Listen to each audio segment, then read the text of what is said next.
തിരുവനന്തപുരം ബാലരാമപുരത്ത് 2 വയസ്സുകാരിയെ കിണറ്റിലെറിഞ്ഞ് കൊലപ്പെടുത്തിയ കേസിൽ പോലീസ് കോടതിയിൽ കുറ്റപത്രം സമർപ്പിച്ചു. നെയ്യാറ്റിൻകര കോടതിയിലാണ് കുറ്റപത്രം സമർപ്പിച്ചത്. കുട്ടിയുടെ അമ്മാവൻ ഹരികുമാർ, അമ്മ ശ്രീതു എന്നിവരാണ് കേസിലെ പ്രതികൾ. ഹരികുമാർ കുട്ടിയെ കിണറ്റിലെറിഞ്ഞപ്പോൾ ശ്രീതു തടഞ്ഞില്ലെന്ന് കുറ്റപത്രത്തിൽ പറയുന്നു. ഷിജോ കുര്യനുണ്ട് വാർത്തയുടെ വിവരങ്ങൾ നൽകാൻ. ഷിജോ, വളരെയേറെ ഞെട്ടിച്ചൊരു സംഭവം തന്നെയായിരുന്നു ഈ പോലീസിന്റെ കുറ്റപത്രത്തിൽ. എന്താ?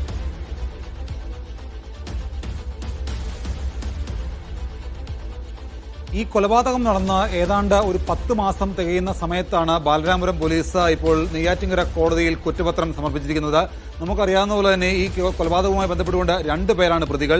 മരിച്ച ദേവേന്ദുവിന്റെ അമ്മാവൻ ഹരികുമാർ, അമ്മ ശ്രീതു, ഈ 2 പേരെയും പ്രതി ചേർത്തുകൊണ്ടാണ് ഇപ്പോൾ കുറ്റപത്രം ബാലരാമപുരം പോലീസ് കോടതിയിൽ സമർപ്പിച്ചിരിക്കുന്നത്. ഈ കുഞ്ഞിനെ കൊലപ്പെടുത്താൻ വേണ്ടിയിട്ട് ശ്രീതു ഒത്താശ ചെയ്തു നൽകി, അതുപോലെ തന്നെ തെളിവ് നശിപ്പിക്കാൻ കൂട്ടുനിന്നു. കുഞ്ഞിനെ കിണറ്റിലെറിഞ്ഞപ്പോൾ അത് തടയാൻ ശ്രീതു ശ്രമിച്ചില്ല എന്നുള്ള കാര്യം കുറ്റപത്രത്തിൽ പറയുന്നുണ്ട്. അതോടൊപ്പം തന്നെ വീടിന് തീ വെക്കാൻ വേണ്ടി ഹരികുമാർ ശ്രമിച്ചപ്പോൾ അതിനും ശ്രീതു ഒത്താശ ചെയ്തു കൊടുത്തു. ഈ 2 കാര്യങ്ങൾ കൃത്യമായിട്ട് കുറ്റപത്രത്തിൽ രേഖപ്പെടുത്തിയാണ് ബാലരാമപുരം പോലീസ് നെയ്യാറ്റിൻകര കോടതിയിൽ കുറ്റപത്രം സമർപ്പിച്ചിരിക്കുന്നത്.